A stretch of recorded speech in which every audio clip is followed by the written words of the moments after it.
Sobat Bahasa, tentu kita tidak asing dengan KBBI bukan? KBBI atau Kamus Besar Bahasa Indonesia telah mengalami perkembangan yang pesat dan membanggakan. Jumlah entry KBBI pada edisi ke-6 yang dikembangkan pada 2023 berjumlah 120.465. Perlu Sobat Bahasa ketahui bahwa entry merupakan kata atau frasa dalam kamus beserta penjelasan makna dengan tambahan penjelasan berupa kelas kata, lafal, etimologi, contoh pemakaian, dan sebagainya. Sobat Bahasa, pada tahun 2024 telah dilakukan penambahan entry ke KBBI sebanyak lebih dari 80.000. Sehingga jumlah entry KBBI saat ini menjadi 208.283. Penambahan entry di KBBI edisi ke-6 ini dilakukan dengan memasukkan konsep-konsep baru dalam ilmu pengetahuan, kata-kata budaya, nama tokoh, nama geografis, nama peristiwa penting, serta sikatan dan akronim. Sobat Bahasa, perlu kita ketahui, penambahan entry sebanyak lebih dari 80.000 ini merupakan sebuah prestasi yang sangat membanggakan.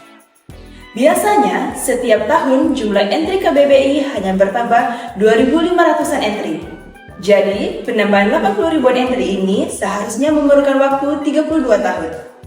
Dengan demikian, melalui cara berpikir baru, pekerjaan yang semestinya diselesaikan dalam waktu 35 tahun dapat diselesaikan dalam waktu 1 tahun saja. Ada 890 entry dari bahasa-bahasa di Kalimantan Timur dan Kalimantan Utara yang masuk ke KBBI. Jumlah entry dari bahasa-bahasa di Kalimantan Timur dan Kalimantan Utara tersebut adalah sebagai berikut.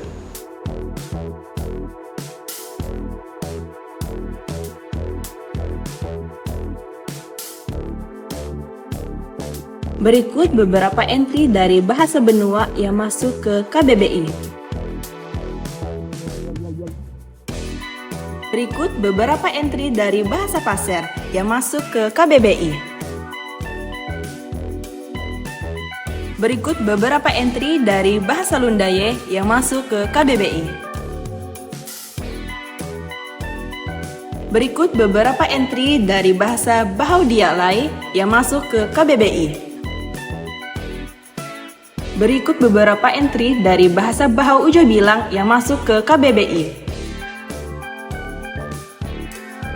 Berikut beberapa entry dari bahasa Kenyah yang masuk ke KBBI. Berikut beberapa entry dari bahasa Tunjung yang masuk ke KBBI. Sobat Bahasa, pemakaian kosakata bahasa Indonesia melalui penyerapan konsep dan leksikon berupa kosakata dari bahasa lain merupakan hal yang lazim terjadi. Semua bahasa modern menyerap bahasa lain untuk memenuhi konsep-konsep dalam berbagai ranah. Tidak satu pun bahasa di dunia yang steril dari leksikon bahasa lain.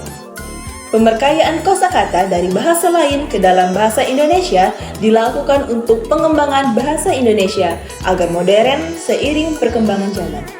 Selalu dukung perkembangan dan selalu manfaatkan Kamus Besar Bahasa Indonesia. Dengan KBBI, bahasa Indonesia terjaga. Utamakan bahasa Indonesia, lestarikan bahasa daerah, kuasai bahasa asing. Salam literasi.